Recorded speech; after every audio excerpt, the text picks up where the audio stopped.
Ayun, good day mga boss, mga madam. Ayan, mga naghahanap ng iPhone dyan. Meron tayo ditong available na iPhone 15 na good as new. Pasadong pasado na brand new, no? So, iPhone 15 color black na 128 GB, no? So, yan. May kasama pa siyang case and ito yung unit. 100% po yung battery health nito. And yung cycle niya, nasa 100 plus lang din.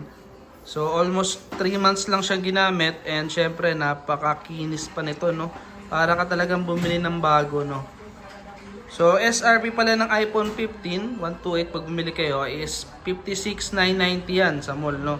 So, dito, mabibili mo lang to sa akin ng 38,990. Ayan, 38,990. Naka 128 ka na iPhone 15, no? So, PM na agad sa page. 100% battery health, no issue. Para kang bumili ng bago and TC po yan, no? So, covered pa ng warranty. So, PM na agad. Thank you.